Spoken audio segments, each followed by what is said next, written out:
Hello भाई लोग, स्वागत है आपका the anime genius meet part 2 में। अगर आपने अभी तक पार्ट 1 नहीं देखा है तो पहले वो देख लो, तभी आपको ये पार्ट समझ आएगा। So if you are interested then keep watching. Shikamaru को पहले से ही शक था कि ललूश ने उसके साथ कुछ किया है, इसलिए वो सीधे उससे पूछता है, तुमने मेरे साथ कुछ किया था, है ना? ललूश बिल्कुल शांत रहता है और जवाब देता है, मैंने क्या किया था? मुझे समझ नहीं आ रहा तुम किस बारे में बात कर रहे हो। वो अपने मन में सोचता है, नामुमकिन, मेरी गियास किसी पर भी फेल नहीं होती, फिर मैं इसे कंट्रोल क्यों नहीं कर पाया। वो महसूस करता है कि वो हिल नहीं पा रहा। अब ललूश के दिमाग में कई थ्योरी चलने लगती हैं।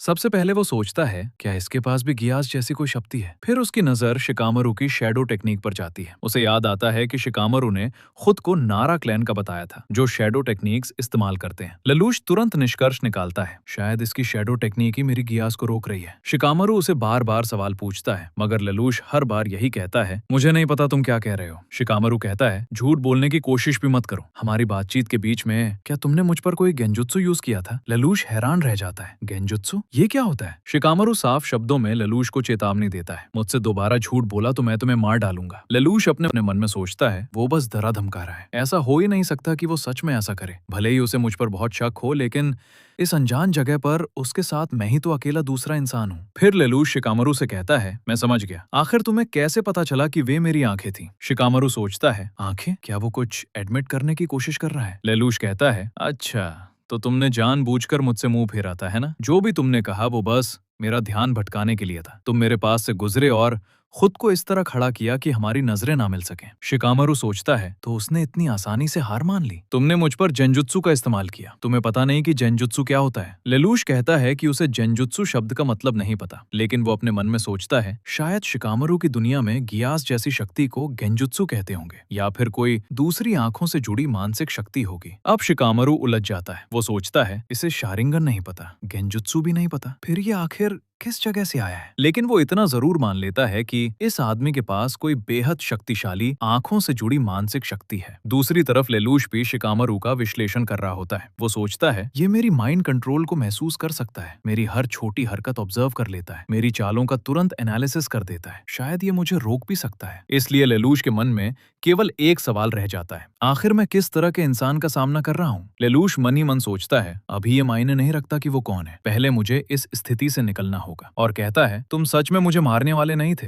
है ना? तो झूठ क्यों बोला? शुरू में तो मुझे हैरानी हुई कि तुमने इतने गलत समय पर धमकी देने की जोखिम क्यों उठाई। बाद में मुझे एहसास हुआ कि वो धमकी किसी और उद्देश्य के लिए थी। असली मकसद था मुझे मजबूर करना कि मैं कोई प्रतिक्रिया दूं। ललूश समझ चुका है कि सामने वाला उसकी प्रतिक्रिया पढ़ना चाहता था। वो आगे कहता है, जब तुम्हें समझ आया कि मैं तुम्हारी यादों और सोच से खेल सकता हूँ, तब तुमने मेरी बातों पर भरोसा करना छोड़ दिया। इसलिए तुमने जानबूझकर धमकी दी ताकि मैं कोई एक्शन लूं। शब्द झूठ बोल सकते हैं, लेकिन इंसान की प्रतिक्रिया सबसे ईमानदार होती है। ललूश कहता है कि तुमने मुझे केवल दो विकल्प छोड़े। ऑप्शन 1, मैं जबरदस्ती अपनी पकड़ से निकलने की कोशिश करूं, लेकिन वो खुद ही कहता है यह सबसे कम संभावना वाला विकल्प था, इसलिए वो मानता है कि दूसरा विकल्प ही होगा। इस पर शिकामरू कहता है, मैं थोड़ा समय निकालने की कोशिश कर रहा था ताकि तुम ये सारी इन्फॉर्मेशन बाहर निकालो। बहुत बहुत धन्यवाद, क्योंकि तुमने मुझे अपनी शक्ति के बारे में बहुत उपयोगी जानकारी खुद ही दे दी। इसके बाद भी ये दोनों काफी देर तक चर्चा करते हैं। फिर हमें कोई दरवाजा खुलते हुए दिखाई देता है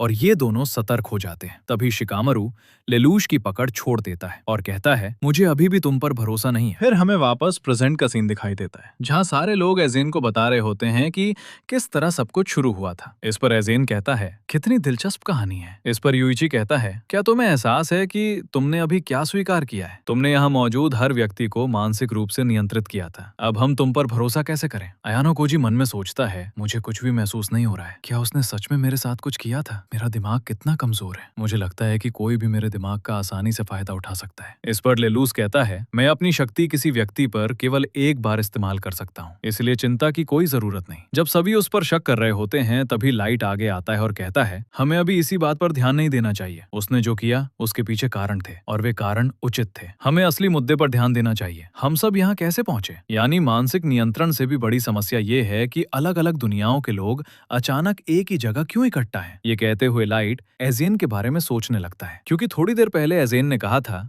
मैं एक शिनगामी हूँ। तभी एजेन फिर एक बार कहता है, चलो फिर से एक बार शुरू करते हैं। इतना कहते ही उसका स्पिरिचुअल प्रेशर पूरे कमरे में फैल जाता है और सभी उस दबाव को महसूस करने लगते हैं। लाइट कहता है, व्हाट इज दिस प्रेशर? फिर हम देखते हैं कि केवल इंसान ही नहीं, रियूक भी उस दबाव को महसूस कर रहा है। और आइजेन धीरे से कहता है, मेरा नाम आइजेन सोस्के है, मैं एक शिनिगामी हूँ। ये सुनकर लाइट के तो होश ही उड़ जाते हैं।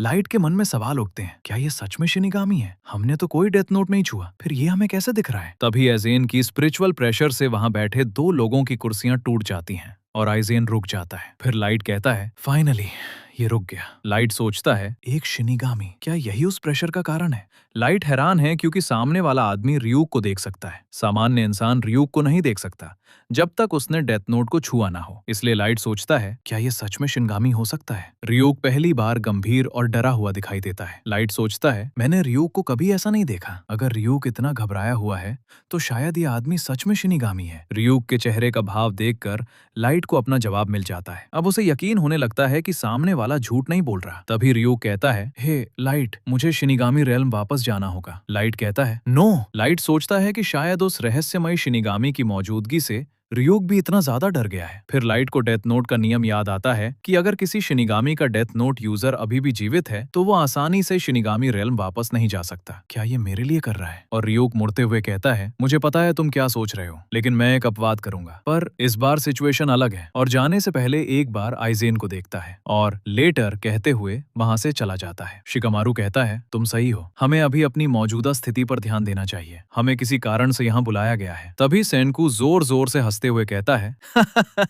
10 अरब सालों में भी मैंने कभी नहीं सोचा था कि ऐसा होगा। मुझे विश्वास नहीं हो रहा कि मेरा अनुमान सच निकला। फिर वो लेलूस की तरफ देखकर पूछता है, तुमने अपना नाम लेलूस बताया था है ना? लेलूस जवाब देता है, हाँ। सेनकू अपनी बात समझाता है, जैसा कि शिकामारू ने पहले कहा, जब तुम शिकामारू के साथ मिलकर काम कर रहे थे उसका असली मतलब था, जैसे ही हम सब इस जगह आए तुमने हम सबके दिमाग पर नियंत्रण कर लिया और हमें मजबूर कर दिया कि हम अपने बारे में सारी जानकारी तुम्हें बता दें। ये सुनकर लेलूस चुप रहता है। तब सेनकू कहता है, मुझे समझ आ गया। लेलूस मन में सोचता है, आखिर ये कहना क्या चाहता है? सेनकू कहता है, जब मैं इस कमरे में दाखिल हुआ तो यहाँ सिर्फ मैं ही अकेला नहीं था। जिस पल तुमने अपना नियंत्रण हटाया उसी पल मुझे महसूस हुआ कि कुछ गड़बड़ है। तुम्हारी शक्ति इस तरह काम करती है कि जिस व्यक्ति को नियंत्रित किया जाता है उसे बाद में इसकी कोई याद नहीं रहती, भले ही उसे सब कुछ एक पल जैसा लगा हो और ऐसा महसूस हुआ हो कि कुछ हुआ ही। यानी सेनकू समझता है कि ग्यास यादें मिटा सकती है, लेकिन समय के गुजरने के भौतिक सबूत जैसे तापमान, वातावरण और लोगों की स्थिति में बदलाव नहीं मिटा सकती। इसलिए उसने पता लगा लिया कि उन सब पर गीस का इस्तेमाल हुआ था। सेनकू कहता है, उफ यार, मुझे अब भी इस पर यकीन नहीं हो रहा। एक शिनागामी, एक दिमाग को नियंत्रित करने वाली शक्तियां और हम सबका यहाँ बुलाया जाना। मेरे वैज्ञानिक पूर्वज मेरी जगह होना पसंद करते। फिर सेनकू मुस्कुराकर कहता है, तो सुपरनैचुरल चीजें भी सच में होती हैं? लेलूश कहता है, तो यह पहली बार है जब इसका सामना अलौकिक चीजों से हो रहा है। अयानो कॉजी और लाइट मन ही मन सोचते हैं कि किसी वैज्ञानिक के लिए यह प्रतिक्रिया बिल्कुल सामान्य है, क्योंकि उसकी पूरी सोच विज्ञान पर आधारित होती है। वहीं ये आदमी मन ही मन सोच रहा था, मेरा भी यही रिएक्शन था। मुझे लगने लगा था कि यहाँ सिर्फ मैं ही नॉर्मल इंसान हूँ। ये जानकर अच्छा लगा कि कोई और भी है। शिकामारू कहता है कि उनकी बातें बार बार अजीब विषयों की ओर जा रही हैं, इसलिए वो सबको याद दिलाता है, हमें मुख्य मुद्दे पर वापस आना चाहिए। लाइट कहता है, मुख्य बात पर आने से पहले मैं एक बात कहना चाहता हूँ। पहले तुमने किसी को डार्क यूनिफॉर्म वाला लड़का कहा था, है ना सेनकू? फिर लाइट कहता है, आगे आसानी के लिए और क्योंकि कुछ लोग पहले ही एक दूसरे से परिचित हो चुके हैं, हमें सबको अपना नाम बता देना चाहिए। सबसे पहले लाइट अपना परिचय देता है, आई एम लाइट यागमी। उसके बाद सभी बारी बारी से अपना नाम बताते हैं। सेनकू इशिगामी, लेलूश लैम्प्रोच, एजेन सोसुके, शिकामारू नारा, नाओया केइजो, युइची कादगिरी। आपने यहाँ पर एक बात नोटिस की? सभी लोग अपना असली नाम बताते हैं, लेकिन सिर्फ अयानो कोजी ही अपना नाम गलत बताता है। अगर आपने क्लासरूम ऑफ द एलीट देखा होगा तो आपको पता होगा कि ये किस लेवल का मास्टरमाइंड है। खैर, हम अपने टॉपिक पर वापस आते हैं। शिकामारू कहता है, ठीक है, अब परिचय हो गया है तो फिर से अपनी स्थिति पर ध्यान देते हैं। फिर वो कहता है कि उसके पास एक खास बात है जिस पर चर्चा करनी है। लाइट सबका धन्यवाद करते हुए कहता है, नाम बताने के लिए धन्यवाद, इससे आगे सबके लिए बात करना आसान होगा। इस बीच लाइट यागमी के मन में कुछ और ही चल रहा था। मुझे यकीन नहीं हो रहा कि ये इतना आसान था, लेकिन शायद इनके पास अपना नाम छिपाने की कोई वजह नहीं थी। जैसे ही मौका मिलेगा मैं सभी को मार डालूंगा। फिर शिकामारू अपना सवाल रखता है, अगर मैं सही मान रहा हूँ तो हम सब यहाँ एक ही तरीके से आए थे। हमें रहस्यमय तरीके से कॉरिडोर की शुरुआत शुरुआत में पहुंचा दिया गया था। नाओया यानी अयानो कोजी जवाब देता है, हाँ मेरे साथ भी बिल्कुल यही हुआ था। लेलूस और बाकी लोग चुप रहते हैं, यानी वे भी उसकी बात सुन रहे हैं और संकेत मिलता है कि उनका अनुभव भी शायद ऐसा ही था। शिकामारू पूछता है, क्या सब लोग पहले हॉलवे में आए थे और फिर 400 से 406 वाले पहले 4 दरवाजे खोलने की कोशिश की थी? खैर, अगर इस कमरे के दरवाजे को छोड़कर अब तक के सभी दरवाजे बंद रहे हैं तो इस बात की काफी संभावना है कि बाकी दरवाजे भी बंद ही होंगे। इसके बाद शिकामारू सबकी पहचान का निष्कर्ष बताता है। 2 सामान्य किशोर, एक वैज्ञानिक, एक माइंड कंट्रोलर, एक सेल्फ प्रोक्लेम्ड शिनिगामी। शिकामारू कहता है, इतने अलग अलग तरह के लोगों का एक साथ होना सिर्फ संयोग नहीं लगता, पर क्यों? क्या हम सभी को जानबूझकर चुनकर यहाँ लाया गया है? आइजन कहता है, मुझे लगता है कि इस सवाल का जवाब साफ है। हम सबको जानबूझकर चुना गया है क्योंकि हम सब में कोई न कोई समान बात है। लेलूस सहमत होकर कहता है, इतने अलग अलग लोगों में जो समानता होगी वो कोई स्पष्ट चीज होनी चाहिए। सब कुछ पल भर के लिए शांत हो जाता है और सभी सोचने लगते हैं कि वो समानता क्या हो सकती है। तभी सेनकू कहता है, खैर चाहे जो भी हो, इस कमरे में कुछ ऐसा है जो काफी समय से अलग ही नजर आ रहा है। उसी समय एक अज्ञात आवाज सुनाई देती है, हेलो एस्टीम्ड पार्टिसिपेंट्स। ये सुनते ही सभी पात्र चौंक जाते हैं। सेनकू और लेलूस आवाज की दिशा देखने के लिए मुड़ते हैं और सोचते हैं कि आवाज कहां से आई। उन्हें दीवार में छिपा हुआ स्पीकर दिखाई देता है। लाइट मन ही मन सोचता है, क्या ये स्पीकर पूरे समय दीवार में छिपा हुआ था? फिर स्पीकर से आवाज आती है, तुम सब सोच रहे होगे कि तुम्हें यहाँ क्यों बुलाया गया है। वो आगे कहता है, द आंसर इज सिंपल। फिर असली मिशन बताया जाता है, तुम सबको एक कार्य पूरा करना है। उसके बाद सबसे बड़ा खुलासा होता है, तुम लोगों में से 3 व्यक्ति पहले से एक दूसरे के साथ मिलकर काम कर रहे हैं। टाइमर खत्म होने से पहले उन 3 लोगों की पहचान करो। ये सुनकर सबके चेहरे बदल जाते हैं। हर कोई दूसरे पर शक करने लगता है क्योंकि किसी को नहीं पता कि वे 3 लोग कौन हैं। लेलूस की प्रतिक्रिया गुस्से और शक से भरी होती है। वो कहता है, क्या ये कोई मजाक है? वो सवाल उठाता है कि उन्हें बिना वजह यहाँ लाया गया और अब बिना किसी सबूत के कहा जा रहा है कि 3 लोग गद्दार हैं। वो छिपे हुए आयोजक को सामने आने की चुनौती देता है। शिकमारू की प्रतिक्रिया बिल्कुल अलग होती है। वो पहले लेलूस की बात सुनता है, फिर शांत होकर कहता है, मैं तुम्हारी निराशा समझता हूँ। ये घोषणा शायद एक झूठ है जिसका मकसद हम सबके बीच अविश्वास और फूट पैदा करना है। शिकमारू का मानना है कि अगर सभी लोग इस घोषणा पर तुरंत विश्वास कर लेंगे तो वे एक दूसरे पर शक करने लगेंगे। इससे समूह टूट जाएगा और असली अपहरणकर्ता को फायदा होगा। इसलिए वो बिना सबूत किसी निष्कर्ष पर नहीं पहुंचता। फिर वो सुझाव देता है कि पहले बाकी कमरों के दरवाजे खोलकर बाहर निकलने का रास्ता ढूंढते हैं। शिकमारू खुद दरवाजा खोलने की कोशिश करता है, लेकिन दरवाजा बिल्कुल नहीं खुलता।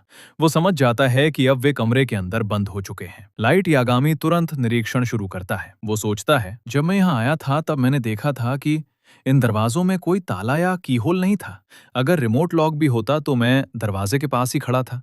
मुझे लॉक होने की आवाज सुनाई देनी चाहिए थी। इसलिए वो निष्कर्ष निकालता है कि ये सामान्य लॉक नहीं है। वो सोचता है कि शायद इस जगह के संचालकों का पूरे भवन पर पूरा नियंत्रण है, यानी वे किसी उन्नत तकनीक या अज्ञात व्यवस्था से दरवाजों को नियंत्रित कर रहे हैं। लाइट, ये बहुत जल्दी था, क्या उसे पहले ही अपने जवाब मिल गए? रियूक कहता है, लाइट, मैं बाहर नहीं जा पाया। लाइट, वे रियूक जैसे शिनिगामी को भी बाहर जाने से रोक सकते हैं। रियूक भी सोचता है, एक इंसान जैसा शिनिगामी जिसे हर कोई बिना डेथ नोट छुए भी देख सकता है। लगता है ये बाकी लोगों को सुनाने लायक अच्छी कहानी बनेगी। देखता हूँ इस बारे में बूढ़ा आदमी क्या कहेगा। फिर रियूक ऊपर से जाने की भी कोशिश करता है, लेकिन जा नहीं पाता। रियूक कहता है, मैं आर पार नहीं जा पाया। इसके बाद जो रियूक कहता है ना, इससे 100% कंफर्म हो जाता है कि यहाँ सबसे स्मार्टेस्ट रियूक ही है। रियूक कहता है, शायद सेब ना मिलने की वजह से मेरा दिमाग काम नहीं कर रहा। एक बार फिर कोशिश करता हूँ, देख रहे हो? What?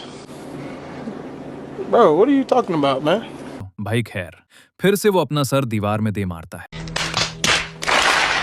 और कहता है, मैं सचमुच बाहर नहीं जा सकता। ये जगह तो मुझे भी डराने लगी है। मुझे तो ये भी नहीं पता कि मेरे जैसे शिनिगामी को यहाँ कौन ला सकता है, और अब मैं बाहर भी नहीं जा सकता। लाइट, मैंने इसकी बिल्कुल उम्मीद नहीं की थी। अगर ये लोग रियूक जैसे अस्तित्व को भी कैद कर सकते हैं तो रुको, वो इतने विश्वास से क्यों कह रहा है कि दरवाजा सिर्फ बंद नहीं है? अगर सिर्फ मैं और आइजेन ही दरवाजे के इतना पास थे कि ताला लगने की आवाज सुन सकते, तो क्या वो असाधारण परिस्थितियों को देखते हुए बस अनुमान लगा रहा है कि यहाँ सामान्य नियम लागू नहीं होंगे, या वो किसी और तरीके से ये पता लगा रहा है कि दरवाजा वास्तव में लॉक नहीं है बल्कि किसी और शक्ति से बंद रखा गया है? संभव है कि अब वो दरवाजा किसी भी तरीके से खोला ही न जा सके। सिर्फ ताकत लगाकर कुछ नहीं होगा। यहाँ स्थिति मेरी शुरुआती सोच से भी ज्यादा गंभीर है, और उसने पहले जो बात कही थी उसे देखते हुए लगता है कि उसे भी ये बात समझ आ गई है। शिकमारू कहता है, कोई फायदा नहीं, दरवाजा जरा भी नहीं हिल रहा। इस पर यूइची कहता है, क्या हम सब मिलकर जोर लगाकर इसे खोलने की कोशिश नहीं कर सकते? इस पर लाइट यानी नाओया कहता है, नहीं, ऐसा नहीं होगा। ये दरवाजा लकड़ी का बना हुआ है। एक सामान्य वयस्क पुरुष की लात लगभग 250 पाउंड बल पैदा कर सकती है। अगर हम तीनों एक साथ पूरी ताकत से लात मारें तो लगभग 750 पाउंड बल लगेगा। लेकिन ये तभी संभव है अगर दरवाजा सामान्य तरीके से बंद किया गया हो। जब मैं यहाँ आया, मैंने देखा कि दरवाजों में ना तो चाबी का छेद था और ना ही कोई बाहरी ताला। शिकमारू का ये नहीं खुलेगा कहना इस बात का संकेत है कि वो मान रहा है कि दरवाजा किसी बाहरी शक्ति द्वारा बंद रखा गया है। किसी समय दरवाजा बंद हो गया, लेकिन ताला लगने की कोई आवाज नहीं हुई, यानी दरवाजा किसी अस्वाभाविक तरीके से बंद है। क्या शिकमारू इसी निष्कर्ष पर पहुंचा है? लेकिन उसे इतना यकीन क्यों है? या फिर मामला कुछ और है? आइनोकोजी आइजन को देखते हुए सोचता है, मैं उसके बारे में भूल गया था। तभी आइजन आगे बढ़ते हुए कहता है, let me have a try. आयानोकोजी सोचता है, अगर यहाँ कोई उस दरवाजे को खोल सकता है तो वो वही है। जैसे ही आइजन ने दरवाजे का हैंडल पकड़ा, पूरे कमरे में सन्नाटा छा गया। सबकी नजरें सिर्फ उसी पर थीं। दूसरी तरफ सेनकू सोच रहा था कि अगर आइजन भी नाकाम रहा तो शायद ये दरवाजा किसी साधारण ताकत से नहीं बल्कि किसी अनजानी शक्ति से बंद है। इसी बीच फिर से वही अजीब दबाव पूरे कमरे में फैलने लगा, लेकिन इस बार कुछ अलग हुआ। सभी लोग उस डरावने दबाव को महसूस कर रहे थे, मगर यूइची को कुछ भी महसूस नहीं हुआ। उसने हैरानी से कहा, इस बार मुझे वो एहसास नहीं हो रहा। लेलूश कहता है, वो इसके असर से सुरक्षित हो गया। लेकिन तभी शिकमारू का चेहरा अचानक गंभीर हो गया। उसने महसूस किया कि वो आइजन के बहुत ज्यादा करीब खड़ा है। अगले ही पल आइजन ने अपनी पूरी स्पिरिचुअल प्रेशर दरवाजे पर डाल दी, इतनी भयानक कि कमरे में मौजूद सभी लोग उसका दबाव महसूस करने लगे। सेनकू, शिकामारू, लेलूस, यहाँ तक कि लाइट भी समझ गया कि ये कोई सामान्य शक्ति नहीं है। लेकिन सबसे चौंकाने वाली बात यह थी, इतना जबरदस्त दबाव सहने के बाद भी दरवाजे पर एक भी खरोंच नहीं आई, जबकि इससे पहले यही दबाव कुर्सियों को टुकड़ों में तोड़ चुका था। लाइट ने शांत आवाज में कहा, तो एक खुद को शिनागामी कहने वाला प्राणी भी इस दरवाजे को नहीं खोल पाया। लाइट के दिमाग में तुरंत सवाल उठा, अगर यही शक्ति कुर्सियां तोड़ सकती है तो दरवाजा बिल्कुल सुरक्षित कैसे है? आखिर इस दरवाजे में ऐसा क्या राज छिपा है? उधर सेनुकू भी बिल्कुल यही सोच रहा था। तभी यूइची बोल पड़ता है, अगर दरवाजा नहीं खुल रहा तो खिड़की को क्यों ना चेक किया जाए, शायद वहीं से कोई सुराग मिल जाए। इस पर सेनुकू बताता है, ये कोई साधारण कांच नहीं बल्कि वन वे ग्लास है। बाहर वाले लोग हमें साफ देख सकते हैं, लेकिन हमारी तरफ से ये सिर्फ एक आईने की तरह दिखता है। मैं पहले ही इसे चेक कर चुका हूँ। फिर वो कहता है, मैं सोच रहा हूँ आखिर वो हमसे क्या छिपाना चाहते हैं। लाइट और ललूश एक साथ कहते हैं, उन्होंने हमें इस कमरे से बाहर निकलने से पूरी तरह रोक दिया है। ये सब ठीक उसी समय हुआ जब हमने उनके मोहरे बनने से इनकार किया था। यूइची कहता है, तो साफ है वे चाहते हैं कि हम उनके दिए हुए काम को ज्यादा गंभीरता से लें। इतना कहते ही वो आइनोकोजी के ऊपर मुक्का मारने के लिए अपना हाथ उठा देता है। और बस यहीं पर खत्म होता है आज का चैप्टर। लेकिन सबसे बड़ा सवाल अभी भी बाकी है, यूइची ने अचानक आइनोकोजी पर हमला क्यों किया? क्या उसे असली मास्टरमाइंड का सुराग मिल गया, या फिर ये उसकी किसी बड़ी योजना का हिस्सा है? इसका जवाब मिलेगा अगले पार्ट में। इसलिए अगर अगला पार्ट मिस नहीं करना चाहते तो चैनल को सब्सक्राइब कर लो। Then see you in the next video. Bye bye.